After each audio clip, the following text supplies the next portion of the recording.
disgusting, right? Yeah. And how it then progressed to porn, Oh wow.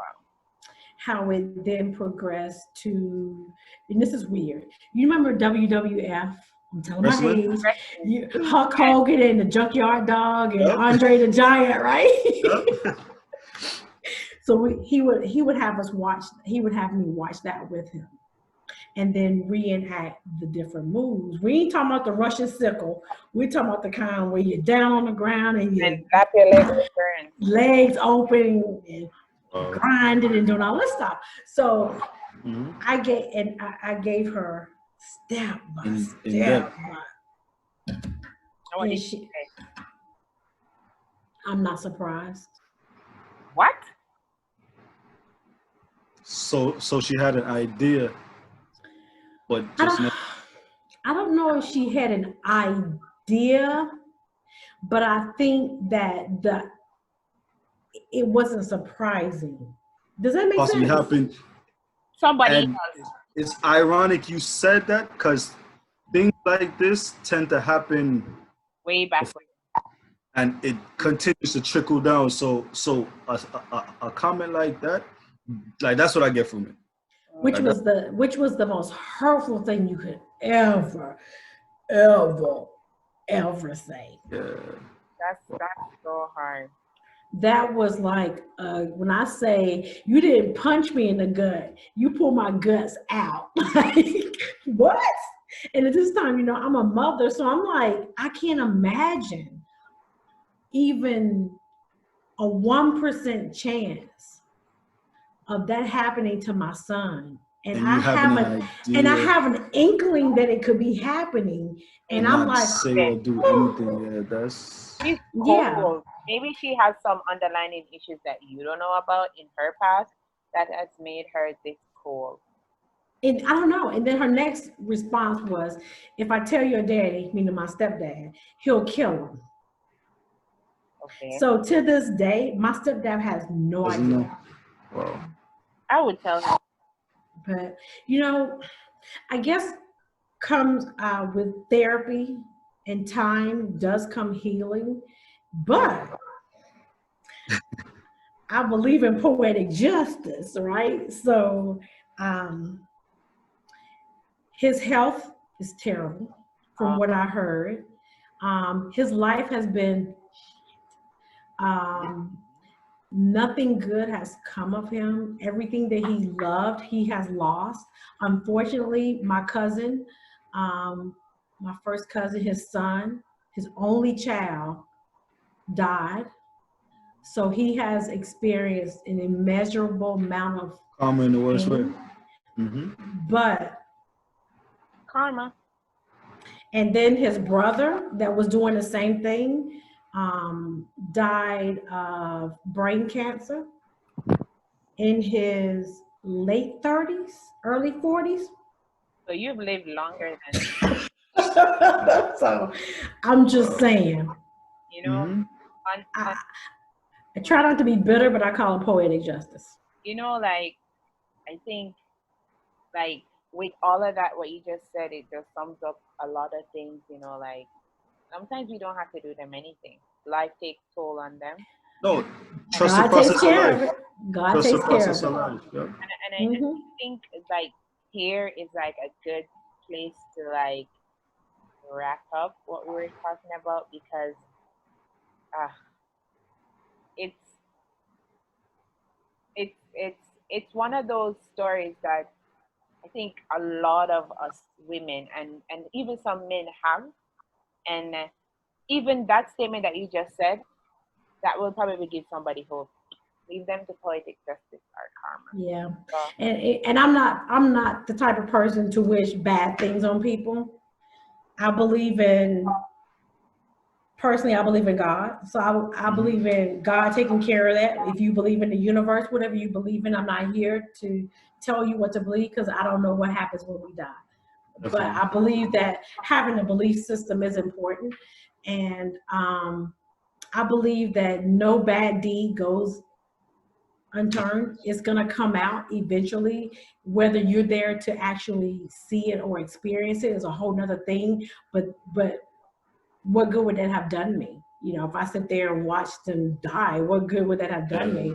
But to know that, one, more importantly, you're not doing it to anybody else. Maybe I was an isolated incident. I don't know. I don't care. One is too many.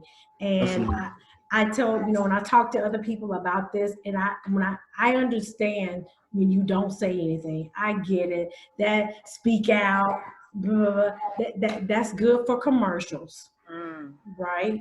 But when you live in this real life and you're living the type of life where you're more concerned whether people are going to believe you or not, then you don't want the stigmatism attached to you, especially if you've broken up families and caused the whole community to look at you sideways. So you shut up for that reason. Or two, if on the slim chance there's been some part of your past that hasn't been, you know, squeaky clean, that may leave some type of question as to your character. You know what I mean? So you kind of keep it under wraps. So I'm here to tell you, when it's time to come out, when it's time to speak your truth, the doors will open, the windows will open, and it will be the right time. And when you do speak out, it needs to be purely all about you. It doesn't need to be about the expectations of others. It doesn't need to be about a platform where, you know, it needs to be purely about you and your healing and your forgiveness. Because the hardest part through all of this was forgiving myself, because I carried this responsibility that I could have done something to prevent it, you know. So that took a long time to get past, to say, okay, Anissa, it's not your fault. Thank you. So much about I was going to tell you about my book and my writing, but y'all don't want to hear about that. We definitely appreciate it. But before you do go, just give us a quick overview of your book, the title, and how persons could basically support. You have 1 minute. I'm going to give you 1 minute. So let me tell you this.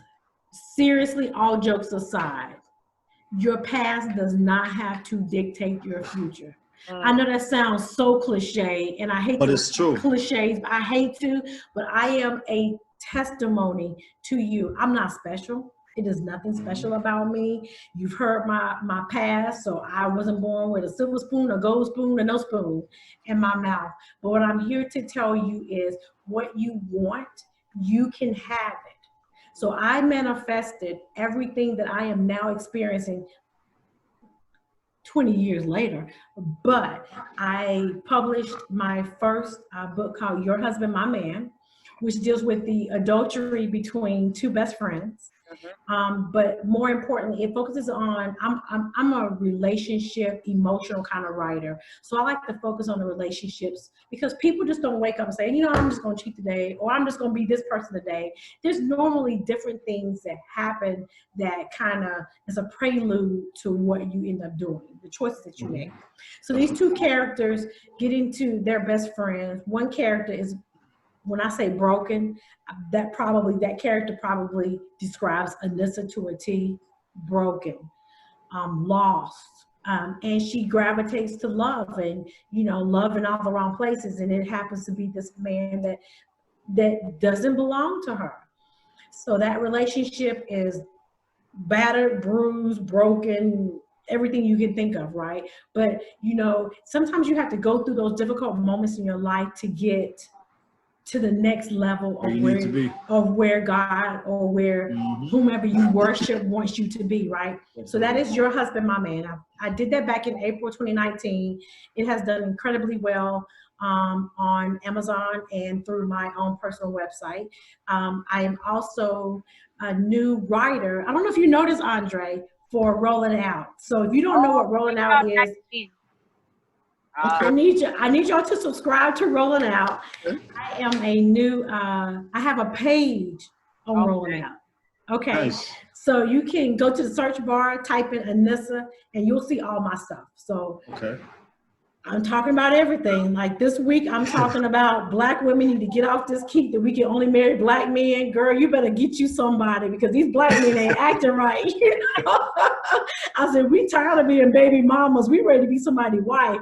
And if that Black man ain't cutting it, get you that white man, get you that whatever man you need to get you to the next level. So in rolling out, my topics are racy or more opinionated and more to get dialogue because us Black women, we loyal.